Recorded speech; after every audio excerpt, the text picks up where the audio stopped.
Nós tivemos tantas coisas maravilhosas esta noite que eu acho que não precisamos de um sermão.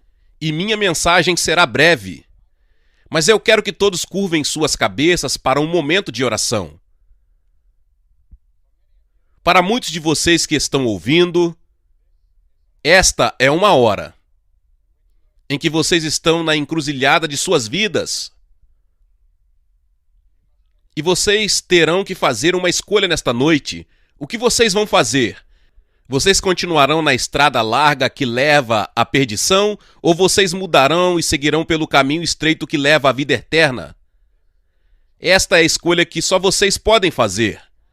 Deus pode tocar você, Ele pode te ajudar, seu espírito pode te convencer, seu espírito pode te governar, mas só você pode fazer essa escolha. Deus te deu a habilidade de fazer esta escolha. Você é livre para escolher. No que diz respeito a aceitar ou rejeitar a oferta de Deus de perdão e céu, você tem que fazer esta escolha nesta noite. Quando você ouvir a mensagem como você ouvirá nesta noite, como você já ouviu nas músicas e palavras, sua responsabilidade é 10.000 vezes maior. Assim será pedido muito de quem recebe muito. É muito importante que você ouça cuidadosamente e que você responda à chamada de Cristo. Pai, nós oramos para que o Espírito Santo convença do pecado, da justiça e do julgamento, e que eles digam sim para Cristo nesta noite. Nós oramos em nome de Jesus. Amém. Agora, nesta noite, eu peço que se junte a mim na leitura do 9º capítulo do livro de Hebreus. O 9º capítulo do livro de Hebreus. E em uma frase daquela passagem, eu quero que usemos como nosso texto nesta noite. E não havendo derramamento de sangue, não há perdão de pecados. E não havendo derramamento de sangue, não há perdão de pecados. Nós lemos recentemente nos jornais sobre os guardas vermelhos da China marchando pelas ruas de Pequim gritando um slogan. E era um slogan interessante. O slogan deles era: sem derramamento de sangue, não pode haver revolução. Sem derramamento de sangue, não pode haver revolução. O ex-presidente do corpo de estudantes da Universidade da Califórnia, que agora é um cristão, disse a um dos meus associados recentemente que o sangue é o símbolo da revolução mundial. E ele disse que em muitos campos da universidade atualmente, o sangue tem se tornado o símbolo de revolução. E ele declarou que ele nunca teria se tornado cristão se não tivesse escutado a mensagem que sem derramamento de sangue não há perdão de pecados. Eu estou certo de que todos nós lembramos daquela trágica noite que o senador Kennedy foi morto no Hotel Ambassador aqui em Los Angeles. Eu acho que todos nós lembramos de ter visto aquela piscina de sangue no chão pela televisão. Ou quando o presidente Kennedy foi assassinado em Dallas, e quando a senhora Kennedy voltou para Washington e o sangue ainda estava em seu vestido. Ou o sangue de Martin Luther King, como ele estava naquela varanda, naquele motel em Memphis, Tennessee. Sangue! E é muito interessante que quase todas as religiões do mundo têm usado o sangue como um símbolo, ou têm usado o sangue como um símbolo para seu Deus ou seus deuses. Eu me lembro quando estava na faculdade, eu fiz minha faculdade em antropologia e minha tese foi sobre o sangue de outras religiões. E é muito difícil encontrar uma religião no mundo que não utilize sacrifício de sangue. Por exemplo, os índios astecas, lá na América do Sul, no Peru, que matavam 20.000 pessoas todos os anos em seus altares para fazer sacrifícios para seus deuses. De onde eles tiraram essa ideia? Ou no Havaí, não faz muito tempo que lemos nos jornais que eles ofereciam sacrifícios humanos para o vulcão. E eu estava em Moscou há algum tempo atrás, e eu perguntei à minha guia o porquê das estrelas vermelhas. O que significa a estrela vermelha com suas 5 pontas? E ela disse, você não sabe? Eu disse não. Ela disse, a estrela vermelha tem a ver com os 5 continentes do mundo. E o vermelho tem a ver com o sangue, que tem que ser derramado antes de todos os continentes do mundo se tornarem socialistas. Em nossos jornais, nós lemos todos os dias sobre o sangue sendo derramado no Vietnã. Aqui mesmo em Orange County, nós lemos sobre um monte de pessoas que todos os anos são mortas nas estradas. Sangue derramado. O crime que é cometido, o sangue é derramado. Um dos livros mais populares nos últimos anos é o livro de Truman Capote, A Sangue Frio. Há algo que nos afasta, mas há algo que nos fascina sobre o sangue. E quando nós pegamos a Bíblia, muitas pessoas se espantam que há sangue de Gênesis ao Apocalipse. Por que há tanto sangue na Bíblia? Eu já me fiz muito esta pergunta, de fato era um período na minha vida. Isso foi uma pedra no caminho. Por que havia tanto sangue? Porque os judeus ofereciam milhares de animais todos os anos em seus altares para aparentemente acalmar um Deus furioso. Por que damos tanta importância ao sangue de Jesus Cristo? Porque todo o Novo Testamento da Bíblia você toma conhecimento do sangue de Jesus Cristo. Toda vez que você pega o pão e o vinho durante a ceia na sua igreja, você é lembrado do corpo que foi castigado e do sangue que foi derramado. E o vinho que você usa na ceia da sua igreja é simbólico do sangue que foi derramado na cruz. De onde veio essa ideia? Quando você lê o livro de Levíticos, capítulo 17, verso 11, diz: pois a vida de todo ser vivente está no sangue. E é por isso que Deus mandou que o sangue dos animais oferecidos como sacrifício fosse derramado no altar a fim de conseguir perdão dos pecados do povo. Pois é o sangue, isto é, a vida que tira os pecados. Em outras palavras, a Bíblia diz que você precisa reparar os pecados, você precisa de perdão. Você precisa se reconciliar com Deus. E só existe uma forma de você fazer isso, é através do sangue de Jesus. Bem, a questão que vem a mim nesta noite é: por que o sangue? Por que Deus não usou outra coisa? Por que Deus exige sangue? Sabe que a ciência ainda não descobriu o que a vida realmente é. Existem pessoas que acham que dentro de alguns anos a ciência será capaz de fazer um ser humano, mas eles estão errados. Eles podem conseguir fazer um corpo ou um cérebro, mas eles nunca serão capazes de fazer um espírito ou uma alma. E isso é o que diferencia um humano de um animal. O homem tem um espírito feito à imagem de Deus. Nós vivemos em um corpo, temporariamente em um corpo, mas nosso espírito, nossa alma são eternos, feitos à imagem de Deus. Bem, nosso sangue circula a cada 23 segundos, de forma que cada célula do corpo é constantemente alimentada, limpa ao mesmo tempo. O sangue retira todas as impurezas, sem contaminação.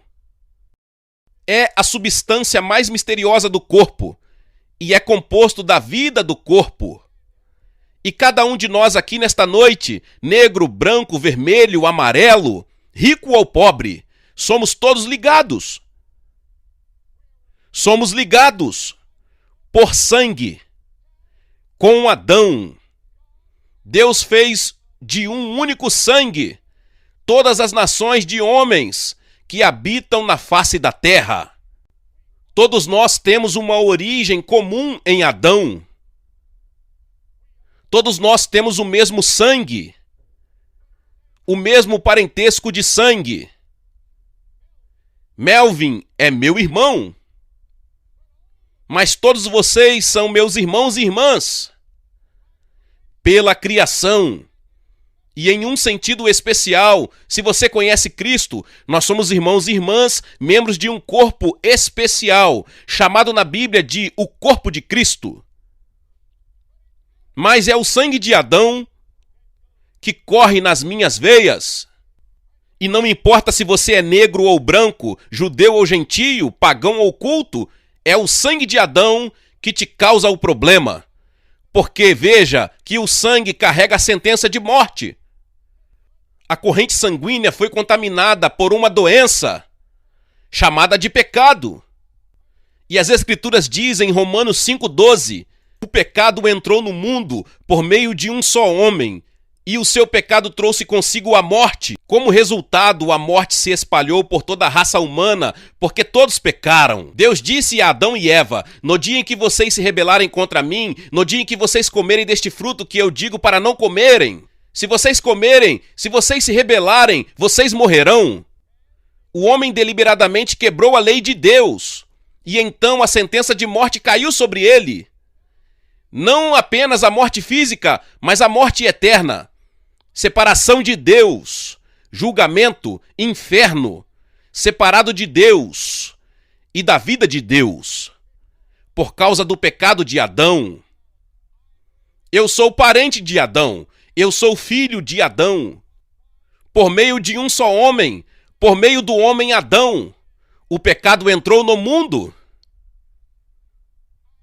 E quando Adão caiu, da graça de Deus, eu caí. Quando Adão recebeu a sentença de morte, eu recebi a sentença de morte. E hoje, a sentença de morte paira pesadamente sobre nosso mundo. Cada cemitério testifica que cada pessoa tem de morrer uma vez. Mas essa é só uma morte. Há outras duas mortes na Bíblia. Morte espiritual.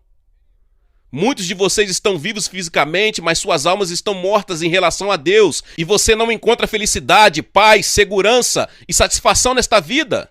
Você pode se tornar rico, você pode se tornar poderoso, você pode se tornar popular, você pode ter tudo das coisas materiais, mas você não tem nenhuma realização, nenhuma satisfação e nenhuma alegria. E muitas pessoas vão por todo lugar procurando por algo que nunca encontram. Por quê?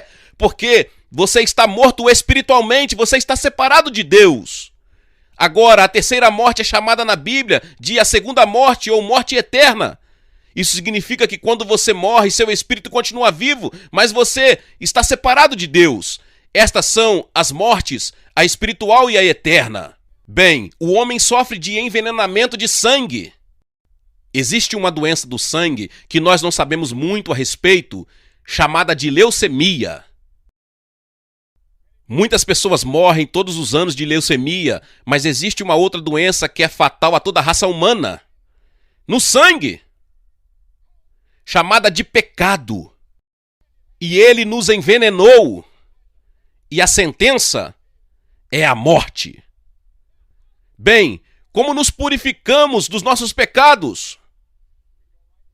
Nós voltamos diretamente para Adão e Eva. Quando Adão e Eva pecaram contra Deus e se rebelaram contra Deus, Deus poderia ter explodido este planeta e o universo dificilmente o teria conhecido. Ele poderia ter varrido este planeta do mapa, mas a Bíblia diz que Deus amou o mundo de tal maneira que ele deu seu único filho. Deus nunca desejou que ninguém fosse destruído, mas deseja que todos se arrependam de seus pecados. Deus disse: eu te amo, Adão, eu te amo, Eva, eu quero salvá-los, eu quero salvar seus filhos e os filhos deles. E então Deus começou um magnífico e maravilhoso plano para salvá-los. E o que ele fez com Adão? Quando ele encontrou Adão, Adão e Eva estavam nus. Agora, não há nada errado com a nudez. O Dr. David Hubbard está aqui na plataforma, presidente do seminário Fuller. Ele escreveu um artigo maravilhoso sobre isso. Bem no começo, a nudez foi a escolha de Deus, mas ela se tornou deturpada e distorcida por causa do pecado. E o homem se vestiu envergonhado, porque então ele teve consciência. Ele não era mais inocente. E o homem se escondeu de Deus. Ele tentou costurar folhas de figueira e se esconder, mas ele não conseguiu. Muitos de vocês nesta noite estão costurando folhas de figueira e estão tentando se esconder. Vocês esperam que, por causa da vida bastante decente que levam, e porque vocês tratam bem os outros, e porque talvez vocês pertencem a uma igreja, e talvez porque vocês foram batizados, e com todas essas coisas você poderá de alguma forma evitar Deus, que de alguma forma você poderá ir para o céu. Você está costurando folhas de figueira, tentando resolver sua própria salvação. A Bíblia diz, pois pela graça de Deus vocês são salvos por meio da fé. Isso não vem de vocês, mas é um presente dado por Deus. A salvação não é o resultado dos esforços de vocês. Portanto, ninguém pode se orgulhar de tê-la. Você não pode se salvar. Você não pode conquistar o seu caminho. Você não pode comprar o seu caminho. Todo o dinheiro em Origin Count não poderia comprar a entrada de um cidadão de Origin Count no céu. O que Deus fez? A Bíblia diz que Deus foi no campo, matou alguns animais e com as peles fez roupa para eles. Ele derramou sangue. E ele estava ensinando o homem que daquele momento em diante não haveria perdão de pecados sem o derramamento de sangue. Vejamos Caim e Abel. Eles foram os 2 primeiros filhos de Adão e Eva. Deus queria que eles o adorassem. E Abel trouxe um sacrifício de sangue. Caim trouxe um sacrifício de vegetais. Ele disse, eu vou trazer o melhor sacrifício que Deus já teve. E ele trouxe um sacrifício de vegetais. E é muito interessante, Deus rejeitou Caim e aceitou Abel. Porque Abel veio pelo sangue. E você pode ir de capítulo a capítulo através da Bíblia e você vai encontrar a mesma história. Quando Noé saiu da arca, a Bíblia diz, Noé construiu um altar para oferecer sacrifício a Deus, o Senhor. Ele pegou aves e animais puros, um de cada espécie, e os queimou como sacrifício no altar. Lembre-se da história de Abraão e Isaque. Abraão e Sara tinham esperado por um menino, e por um milagre um menino nasceu, e eles o chamaram de Isaque. E quando ele era apenas um garoto, Deus disse, Abraão, eu quero que você vá e ofereça a Isaque como um sacrifício no altar. Quantos de vocês pegariam seus meninos e enfiariam uma faca nele se Deus pedisse? E é isso que Deus pediu para Abraão fazer. Você diz, quão cruel, quão pagão, quão primitivo, quão bruto. Deus estava ensinando uma lição a Abraão. E sem questionar, Abraão pegou o seu menino e foram para o Monte Moriá, onde hoje Jerusalém está localizada. E lá amarrou seu filho sobre o altar. Levantou sua mão com uma faca. E ele ia enfiar no coração de seu filho, sob o comando de Deus. Quando Deus parou sua mão no ar, Abraão olhou de volta e viu um carneiro preso pelos chifres, no meio de uma moita. Abraão foi, pegou o carneiro e o ofereceu como sacrifício, em lugar de seu filho. Deus estava dizendo, Abraão, aquele carneiro deve ser oferecido no lugar do seu filho.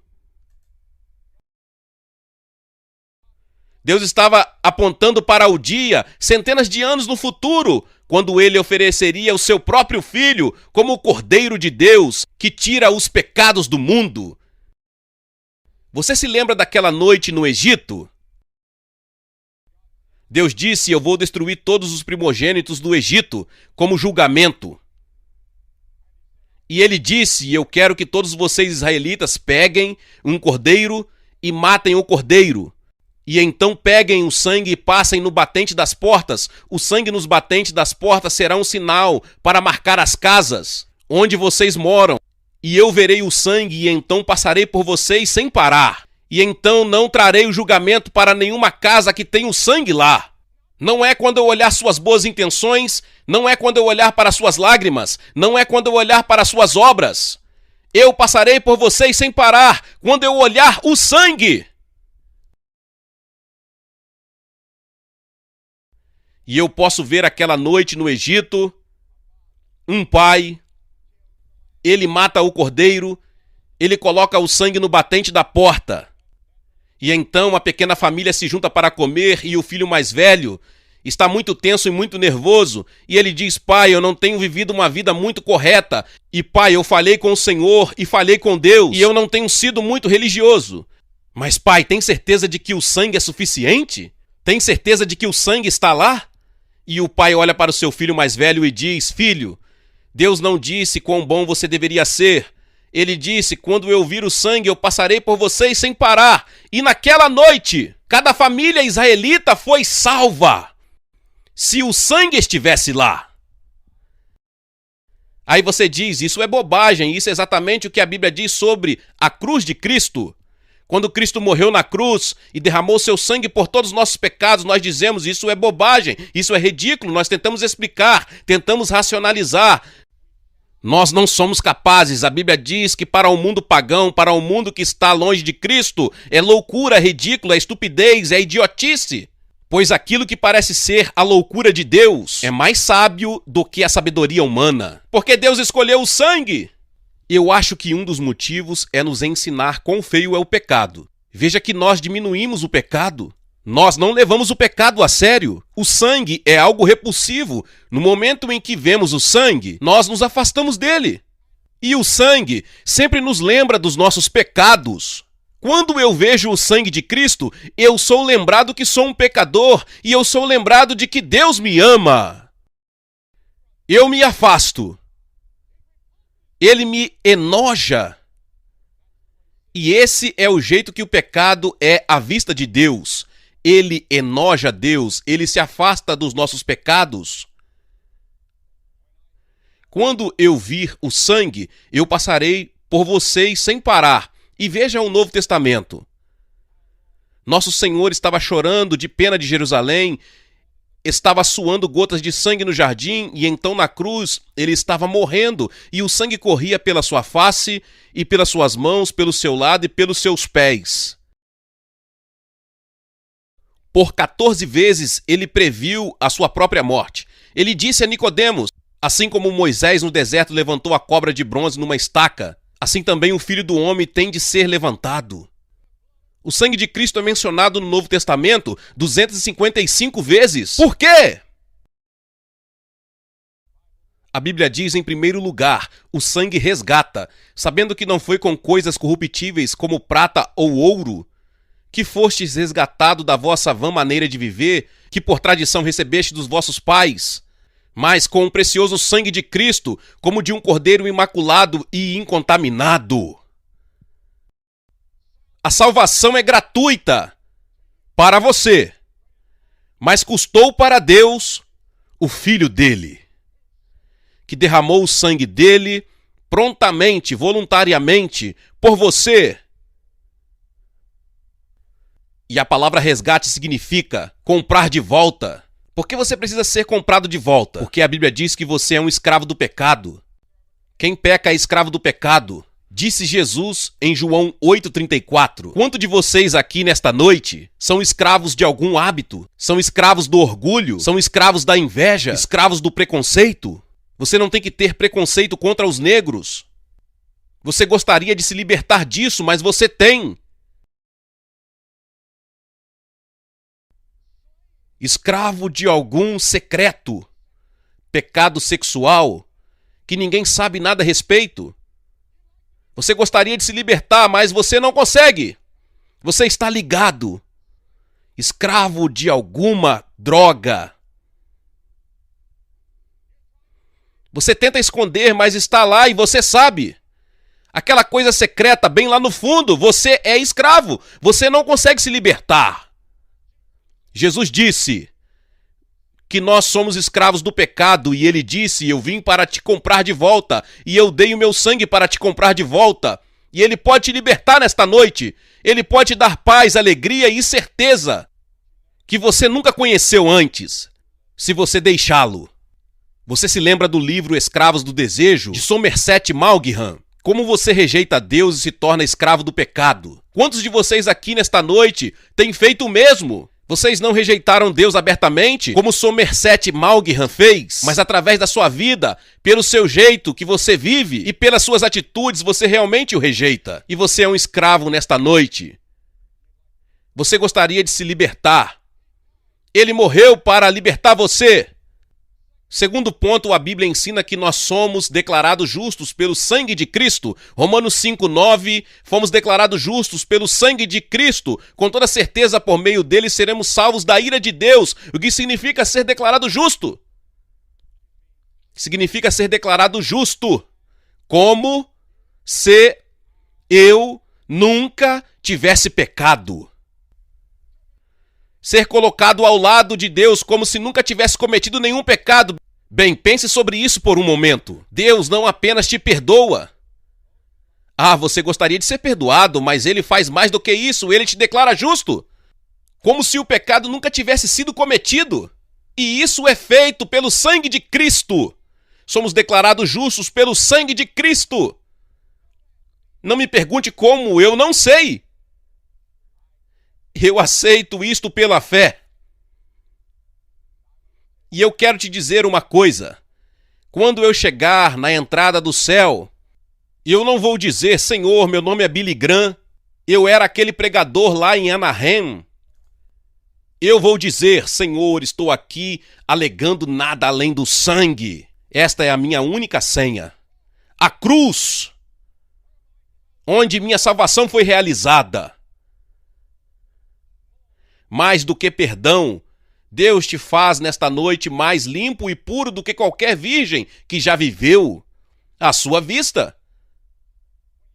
Quando você estiver diante de Deus, a Bíblia diz, ele não pode nem mesmo se lembrar dos seus pecados. Pense nisso. Você pode se lembrar deles, mas Deus nem mesmo se lembra deles. Você é declarado justo, como se você nunca tivesse cometido nenhum pecado.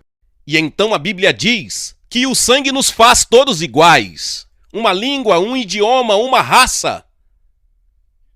Percebe que quando você vem para Cristo, você se torna membro de um único corpo. Que maravilhoso é ser membro do corpo de Cristo.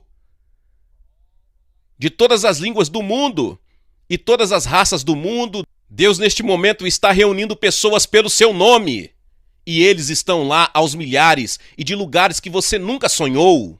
E se a porta pode ser aberta, enquanto Deus olha para a China, nós pensamos que a China hoje é um campo missionário fechado. Mas se você pudesse ver a China como Deus vê, você veria que Deus tem o seu povo aqui, lá e em todo lugar. E eu suspeito que um dia, quando a cortina for levantada, nós escutaremos histórias de avivamento na China que o mundo não conhecia. E eu tenho certeza que isto é verdade na Europa Oriental esta noite. Deus está trabalhando. Nós somos membros do mesmo corpo. E quando eu encontro cristãos, neste verão passado eu encontrei cristãos de cada país da Europa Oriental. Eu encontrei alguns da Rússia, encontrei alguns da Checoslováquia, da Bulgária e da Romênia e da Hungria. Eu encontrei cristãos de todos aqueles países, exceto da Albânia. E eu estava lá, irmão, no momento que eu os encontrei. De fato, no momento que eu os encontrava, um deles, eles começaram a chorar. Era muito emocionante ver isso. E quando eu falei para milhares de líderes na Europa Oriental, neste último verão, eles choravam toda vez em que eu falava com eles. Histórias de avivamento. Membros do mesmo corpo. Eu não conseguia falar o idioma deles, mas eu era membro do mesmo corpo. Nós estávamos unidos, nós éramos irmãos de sangue, pelo sangue de Cristo. Há uma aliança de sangue ao redor deste planeta que nenhum poder político poderá jamais quebrar. É um reino maior que os Estados Unidos, maior que a Rússia, maior do que a China. É o reino de Deus. E nós somos membros pelo sangue. E o sangue de Cristo traz a paz. Colossenses 1:20, ele trouxe a paz por meio da morte do seu filho na cruz. Nós vivemos em um mundo em guerra. E a sombra de uma terceira guerra mundial paira sobre todo mundo. Mas o tipo de guerra que se fala aqui é a guerra que está acontecendo entre Deus e o pecado do homem. Deus fez as pazes através do sangue de Cristo na cruz. Ele fez as pazes entre você e Deus. Não seria maravilhoso ir para a cama nesta noite, sabendo que todos os seus pecados foram perdoados? Sabendo que você foi declarado justo à vista de Deus e que você tem a paz de Deus em seu coração? A Bíblia diz que o sangue limpa. Apocalipse 1:5, aquele que nos ama e pelo seu sangue nos libertou dos nossos pecados. A Bíblia diz que o sangue de Cristo reconcilia. Nós temos bancos de sangue. E eu me lembro, há alguns anos atrás, quando eu fui operado e eu estava quase morrendo e eles fizeram transfusão de sangue. E eu agradeci por aquelas bolsas de sangue. Nesta noite tem um banco de sangue e que nós podemos nos candidatar pela fé e que vai tirar a nossa culpa e o nosso pecado. Transplante de coração são a sensação médica da nossa era. E 2 fatores determinam sucesso ou falha do transplante de coração. Primeiro, tem que ter um doador. Nós temos um doador eterno, um doador celestial, Jesus Cristo, que morreu por você e que deu sangue e o coração dele por você.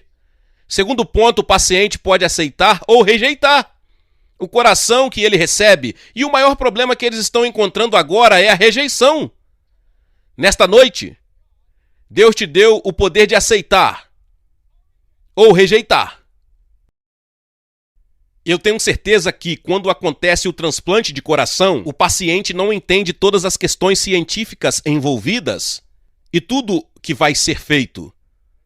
Talvez nem mesmo o médico entenda tudo. Neste caso, eu sei que eu também não entendo tudo. E em nenhum lugar na Bíblia diz que você deve saber tudo, ou que você tem que entender tudo.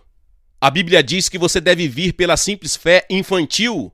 E esta é a razão pela qual Jesus disse que você deve vir como uma simples criança. Ele disse, se você um dia se converter, você deve vir como uma simples criança. Porque se você tentar vir como um homem já crescido e tentar intelectualizar o seu caminho e usar a lógica a cada passo, você vai tropeçar, porque Deus não nos permitiu conhecê-lo apenas pela sabedoria. Você tem que vir pelo que para muitos é a loucura do evangelho. De fato, a mensagem da morte de Cristo na cruz é loucura para os que estão se perdendo. Em outras palavras, você tem que aceitar se tornar um tolo pelo amor de Cristo e recebê-lo pela fé. E fazer algo que possa parecer um tanto ridículo, como Moisés levantando aquela cobra de bronze no deserto, como se aquilo pudesse curar qualquer um, ou como se tivesse alguma qualidade médica, e não tinha nenhuma. Mas Deus queria que aquilo fosse um símbolo de fé. Veja, Deus quer que você o agrade com fé. A fé agrada a Deus mais do que qualquer outra coisa. Tenha fé em Cristo. Tenha fé que Ele morreu por você. Tenha fé que Ele ressuscitou. Receba Cristo e diga, eu vou depositar toda a minha esperança e confiança nele. E então algo sobrenatural acontece dentro de você que nenhum de nós consegue explicar. Você nasce de novo. A vida se torna nova e diferente. Você tem um novo poder, uma nova capacidade de encarar a vida deste momento em diante. E eu vou te pedir nesta noite que você receba Cristo. Pai, mãe, moço e moça, você precisa de Cristo no seu coração nesta noite, você precisa ter seus pecados perdoados. Você quer ser declarado justo à vista de Deus nesta noite. Você quer ser limpo nesta noite.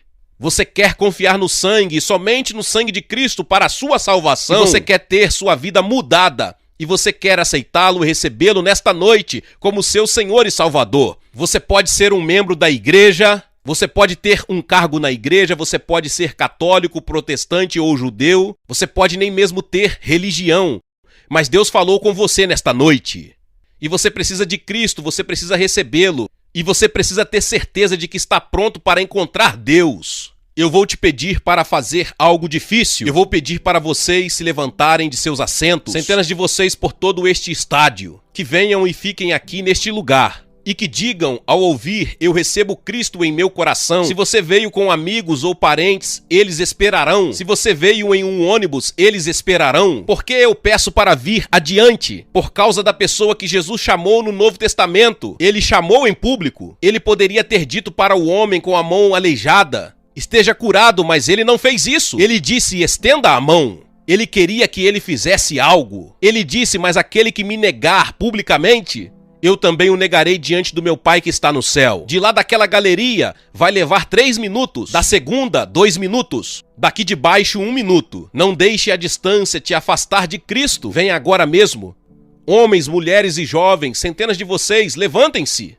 Se você veio com um amigo, traga-o com você e venha. Apenas levante-se e venha. E depois que todos vocês vierem, o que nós vamos fazer? Eu vou dar uma palavra para vocês, eu vou orar por vocês, vou te dar um livro, um conselheiro vai falar com vocês e então você poderá voltar e se juntar aos seus amigos. Isso é tudo, muito simples, mas muito importante.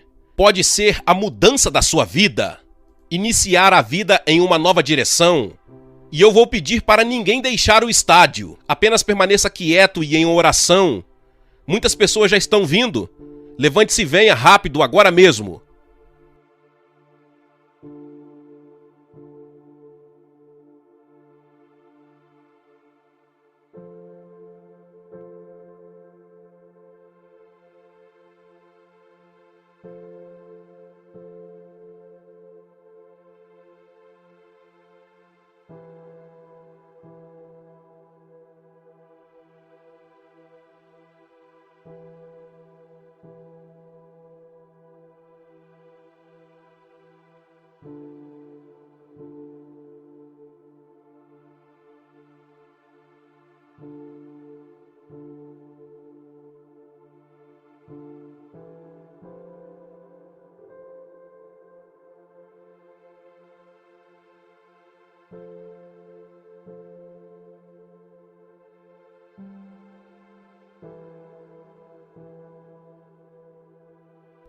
Você que está assistindo este vídeo, pode ver centenas de pessoas estão vindo de todos os lugares deste grande estádio de Anaheim para receber Cristo e ter certeza de que seus pecados foram perdoados, para ter certeza de que eles foram declarados justos à vista de Deus. Eles querem que Deus fale no coração deles. Você pode fazer este mesmo compromisso agora mesmo, de onde estiver. Se você quiser receber Cristo no seu coração, dobre sua cabeça agora mesmo e peça para Cristo entrar e Ele entrará.